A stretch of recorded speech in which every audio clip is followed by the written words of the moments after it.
अहमद हमारा पुराना पड़ोसी था। एक दिन इसका छोटा भाई गांव आया और बड़े भाई को कहा, भाईजान आपकी भाभी की तबीयत खराब है। बच्चे छोटे हैं और उनको संभालने वाला कोई नहीं। आप अपनी किसी बच्ची को चंद दिनों के लिए मेरे साथ भेज दें। अहमद ने छोटे भाई की परेशानी को देखते हुए अपनी बेटी गुलाला को इस चचा के हमरा शहर भेज दिया। लाला शहर और खुश हो गई। इस्लामाबाद एक बड़ा शहर था, जबकि वो हमेशा से देहात में रही थी और उसने बड़ा शहर कभी नहीं देखा था। वो दिल लगाकर चची की तीमारदारी करने लगी, साथ ही घर का भी बहुत ख्याल रखती थी। इस दौरान उसके चचा के एक जानने वाले कहा, असलम, अगर तुम्हारी नज़र में कोई माकूल रिश्ता हो तो बताना, क्योंकि मेरा बेटा शादी करना चाहता है और कोई मुनासिब घर नहीं मिल रहा। पहली बीवी को छोड़ दिया है, दौलत और सब आसाइश का सामान है, लेकिन घर को संभालने वाली नहीं है। इसको किसी नेकसीरत और सलीकामंद लड़की का रिश्ता चाहिए। लड़का क्या करता है? असलम ने सवाल किया। लड़का नहीं बल्कि 30 बरस का जवान है और अफसर है। पहली बीवी से अलहदगी हो गई है। तुम्हारी नज़र में कोई मुनासिब रिश्ता है तो बता दो। असलम ने पल भर सोचा और कहा, मेरी भतीजी आजकल गांव से आई हुई है। लड़के, वालिदा और बहनों को ले यूं अगर पसंद आए तो बात पक्की समझना। अगले दिन वो शख्स अपने बेटे इरफान, अपनी बीवी और बेटियों को ले आया। गुललाल हक का चचा खुश था कि इतने अमीर लोगों से रिश्तेदारी करने का मौका मिल रहा था, वरना गरीबों के घर तो गरीबों के ही रिश्तेदार आते हैं। उधर लाला का रिश्ता इसके वालिद ने अपने बड़े भाई हामिद को दिया हुआ था। ये बात असलम जानता था, लेकिन दौलत की चमक ने इसकी आंखों पर पट्टी बांध दी थी। इरफान की बहन और माँ ने गुललाला को देखते ही हाँ कर दी और मुंह भी मीठा कर दिया। ये लोग खुशी खुशी वापस चले गए। कुछ दिनों बाद वो शादी के लिए इसरार करने लगे। असलम ने उनको तसल्ली दी कि पहले अपने भाई को बता दूं, फिर तारीख दूंगा। बड़े भाई को तो अभी रिश्ते का इल्म ही नहीं है। गुललाला बेचारी चुपके चुपके रोई कि चचा ने जानबूझकर किया कर दिया। इरफान के घर से जो मिठाई और शगुन आया था वो चचा ने रख लिया। फिर ये बात बताने वो बड़े भाई पास गांव चला गया। उसने सोचा भाई बहुत खुश होगा कि इतने मालदार घराने में उसकी बेटी का रिश्ता तय पाया है और लड़का ऑफिसर है। लेकिन अहमद ने साना तो गुस्से में बिफर गया और कहा, यह किसी तरह मुमकिन नहीं। लाला, बेटी का रिश्ता मैंने बड़े भाई के लड़के को दे दिया है और तुम ये बात जानते हो। वैसे भी पहले से शादीशुदा मर्द और 3 बच्चों के बाप को मैं अपनी फूल सी बच्ची नहीं दे सकता। तुम्हें मेरी इजाज़त के बगैर मेरी बेटी का रिश्ता देने की हिम्मत कैसे हुई? मैं अभी जाकर बेटी को से ले आता हूँ और अब तुम दोबारा मेरे पास मत आना। असलम ने भाई इतने कड़े तेवर देखे तो अपनी पगड़ी उनके कदमों में रख दी। कहा कि मेरी इज्जत अब तुम्हारे हाथ में है, चाहो तो संभालो, चाहो तो गैर समझ कर ठुकरा दो। मैं तो उनसे शगुन का सामान भी कबूल कर चुका हूँ ताकि वो आराधना बदल ले। भाई आखिर भाई था।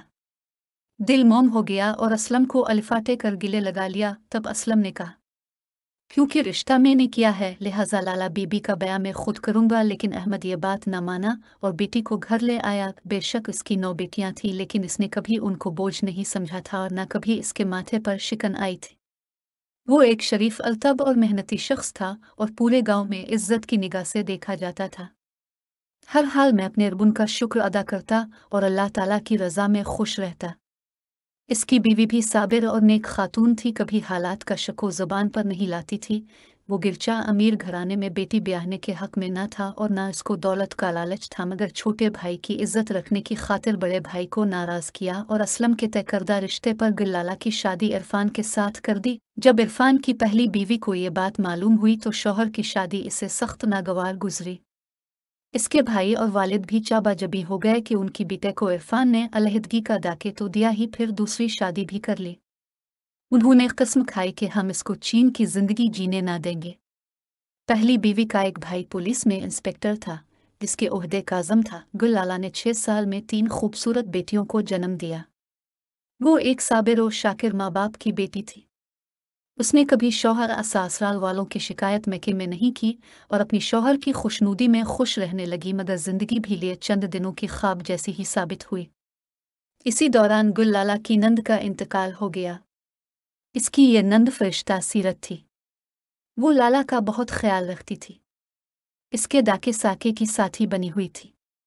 वो अपनी इस नौम्र और निकदल भाभी दिल्ली हमदर्दी रखती थी। नंद के अलिफाटे गया है लाला को यूं लगा जैसे माँ का शफीक साया इसके सर से नंद के इंतकाल का सुआन कर इरफान की पहली बीवी अजरा में के वाले भी अफसोस करने आए।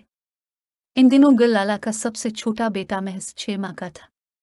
मैयत दफना कर सब अपने अपने घरों को वापस चले गए, लेकिन किसे मालूम था कि गिल लाला को फिर जिंदा देखना किसी को भी नसीब ना होगा। दूसरे दिन एक आदमी गांव आया। वो सख्त घबराया हुआ था और उसके मुंह से आवाज़ नहीं निकल रही थी। बमुश्किल बताया कि गिल लाला का इंतकाल हो गया है। ये अल्फाज थे कि मौत का पैगाम। अहमद और उसकी बीवी तो पत्थर का बुत बनकर रेगी कि अल्लाह अपनी बेटी को कल तो हम अच्छा भला छोड़कर आए थे, ये आज क्या हो गया। इना फना कैसी क़यामत की घड़ी आई कि हमारी अच्छी भली लाला बगैर किसी को कुछ बताए और सारे राज दिल में छुपाए चाप चाप दासरे जहान को चले गए। हमें कुछ तो कहती, अपने बाप से, माँ से, अपनी बहनों से। वो तो उस वक्त भी चाप रही जब चचा अपने साथ शहर ले गया, तब भी वो कुछ नहीं बोली। जब इसका रिश्ता गैरों में कर दिया गया, तब भी एक लफ्ज़ लबों से ना निकला कि इसे किया दुख है। से जब सब गल्लाला के घर पहुंचे तो क़यामत का समा था। यूं लगता था कि इस मांतरी खुर सुकून की नींद सो रही हो। इसके बच्चों की फरियादों से अर्श कांप रहा था और सोने वालों के दिल भी। सबने कहा कि गिलबानो ने खुदकुशी कर ली है, लेकिन यह नामुमकिन था। अगर उसने खुदकुशी करना ही थी तो वास वक्त करती जब ज़बरदस्ती इसका रिश्ता हुआ था। अहमद तो शुरू से ही राजी न था। ससुराल वालों के बयान पर उसके चचा असलम की भी तसल्ली न हुई। उन्होंने इरफान से कहा, हम लाश का पोस्टमार्टम करवाएंगे। वालिदैन तड़प अलिफाट है। नहीं नहीं, हम अपनी फरिश्तों की तरह पाक मासूम बेटी की चीरफाड़ नहीं करवाएंगे। जो नसीबों में था हो गया। शायद गिल लाला की यही तकदीर थी। अहमद बेचाराते से ही राजी बा रजा रहने वाला था और अब भी वो खादी की रजालब था, लेकिन चचा ने क्योंकि अपनी जमानत पर रिश्ता आ था, इसलिए इसने इसरार करके पोस्टमार्टम कराया। रिपोर्ट के मुताबिक गिल लाला को गला दबाकर मारा गया था और फिर फंदा डालकर लटकाया गया था, क्योंकि इसका दोपट्टा कहीं था और जूते कहीं। जैसे इसने भागकर जान बचाने की कोशिश की हो और फिर जिन्होंने इसे कत्ल किया उन्होंने पैसे देकर पोस्टमार्टम रिपोर्ट भी तब्दील करवा दी। यूं जालिमों के इंतकाम की भींत एक मासूम लड़की चढ़ गई, मगर कातिल कौन था मालूम ना हो सका। मरते वक्त गिल बानो की आमर सिर्फ 23 साल थी। नन्हे 6 माह के मासूम बच्चे से इंतकाम की आंधी ने इसकी माँ छीन ली थी। गिल बानो इंतकाल को अभी साल भी ना हुआ था कि इसके ससुराल में एक ऐसा वाकया हुआ जिस पर सब दम बखुद रह गए। अजमत गिल लाला की दूसरे नंबर वाली नंद की सबसे बड़ी बेटी थी।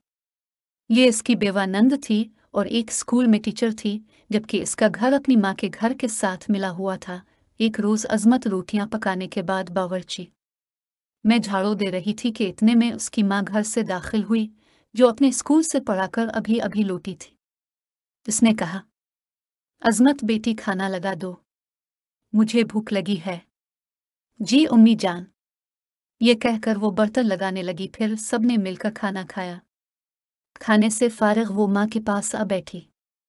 माँ ने कहा, बेटी कुछ पता है, तुम्हारे बाप का साया तो सर से अलिफाटे गया है और मैं काम पर चली जाती हूँ तो मुझे हर वक्त ही तुम्हारा धड़का लगा रहता है।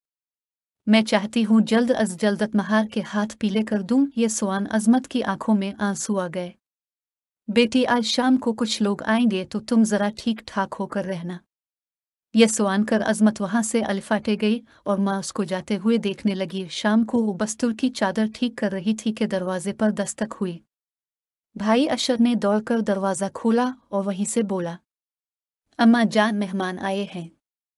माँ दौड़ कर गई और बड़ी इज्जत से उनको कमरे में ला बिठाया। अजमत चाय लेकर गई। मेहमान खातून ने बगौर जायज़ा लिया और बोली, आपकी बेटी हमें पसंद आई है, मिठाई मंगवा दीजिए, हम उसी वक्त बात पकी करके जाएंगे। फिर वो अजमत को अंगूठी पहनाकर चली गई। अजमत की माँ इस वक्त तो खुशी से फूले नहीं समा रही थी। उसकी यतीम बेटी का रिश्ता इतने अच्छे खाते पीते घराने में हो गया था, लेकिन बाद में एक दिन जब अलिफारती खबरसानी के इसका होने वाला दामाद चूर है तो वो परेशान हो गई। हमारे मुआशरे में अमूमन होता है कि लोग अच्छे भले तयशदा रिश्ते ऐसी अफवाहें फैलाकर तोड़ने की कोशिश करते हैं, लिहाजा वो इस खबर की तस्दीक करना चाहती थी। तस्दीक पर पता चला कि इसका कुछ गलत लोगों में अलिफाटिना बैठना था, लेकिन अब इस लड़के ने अपने गलत दोस्तों से राव रस्म ख़त्म कर दी है और सीधे रास्ते पर आ गया है। ये बातें लड़के की एक दावर की रिश्तेदार औरत ने बताएं और तसल्ली दी कि अच्छी उम्मीद रखो, अल्लाह बेहतरी करेगा।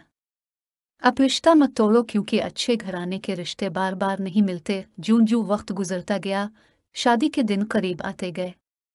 अजमत की माँ और नानी यानी लाली की सास ने शादी की तैयारियां तेज कर दें और काफ़ी जहेज जमा कर लिया। अजमत के मामू ने भी अपनी इस यतीम भांजी के लिए जेवरात के साथ तमाम घरेलू सामान खरीदा और घर पहुंचा दिया। शादी से 4 दिन पहले जब अजमत एक रात अपने छोटे भाई को पानी देने अलिफाटे तो इसे दीवार के साथ एक साया नजर आया। मारे खौफ के इसकी चीख निकल गई। उसने चूर चूर का शोर मचा दिया। तभी साया दीवार फलांकर भागा, मगर महल्ले के 2 चौकीदारों ने मिलकर इसे पकड़ लिया। शोर और गलसान कर महल्ले वाले अलिफाटे गए मर्द बाहर आकर चूर के गिर्द जमा हो गए। जब इसका निकाब उतारा गया तो ये देखकर सब हैरान रह गए कि ये तो वही नौजवान है जिसके साथ कुछ दिनों कब्ल अजमत की मंगनी हुई थी। तमाम लोग इसको वहीं छोड़कर दावर हो गए। अजमत के कानों में भी महल्ले वालों की मुख्तलिफ आवाज़ें पड़ी। वो कह रहे थे, वाह भाई, लड़की से 2-4 दिन भी सब्र ना हो सका। इतनी भी मुलाकात की क्या जल्दी थी कि मंगेतर को रात के अंधेरे में निस्फ शब के वक्त घर बुला लिया। कोई बोला, भाई लो मैरिज में ऐसा ही होता है। ये सब बातें सुन कर अजमत के मंगेतर का सर घूमने लगा। वो चूर जरूर था, मगर इसको ये खबर ना थी कि जिस घर से इसकी पुश्त पनाही करने वाले पुलिस ऑफिसर ने चोरी करने का हुक्म दिया है वो खुद इसकी मंगेतर के मामू का घर है। दरअसल इरफान की पहली बीवी अजरा का भाई, जो पुलिस इंस्पेक्टर था, उसने सरवर को कहा था कि फलां घर में लड़की की शादी का जहेज और जेवरात हैं और तुमने इस घर में नक लगानी है। जब लोगों ने कहा कि यह तो अजमत से मिलने आया था, वो बोला, नहीं नहीं, लड़की पर इल्ज़ाम मत दे लो। बेशक मैं चोरी की नीयत से यहाँ आया था, मगर मैं इस लड़की से निस्फ शब मुलाकात करने उनके घर नहीं कूदा कि जिसके साथ मेरी शादी होने वाली है। कोई चोर भी हो तो वो ऐसा नहीं कर सकता। मेरी मंगेतर के चाल चलन पर कोई बात मत करो।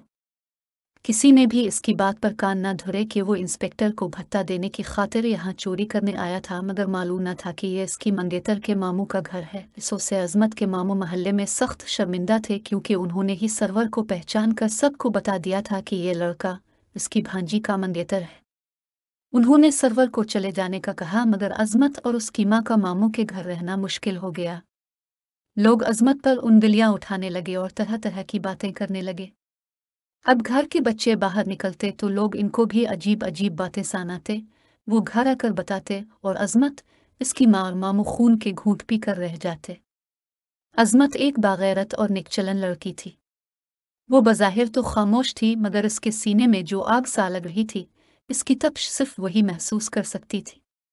वक्त के साथ साथ तभी इसने एक फैसला कर लिया। वो मौका की तलाश में रहने लगी। माँ किसी घर गई हुई थी। अजमत ने पहले ही घर की सफाई कर ली थी। इसको मालूम था माँ शाम से पहले घर नहीं लुटेगी। इसने अपने जहेज की सारी चीजें निकाली और साफ कर करीने से रख दे। फर्नीचर को भी साफ कर दिया, खाना बनाकर रखा और सबसे चाट कर वो काम कर लिया जो इसे नहीं करना चाहिए था। माँ जब घर में दाखिल हुई तो हमेशा की तरह से अजमत काम में मशगूल ना नजर आई। वो बेहद परेशान हो गई, क्योंकि इंसान में जो छठी हिंस होती है इसे आने वाले हादसा का एहसास करा देती है। माँ ने कमरे, गुस्ल खाने और हर जगह देख लिया।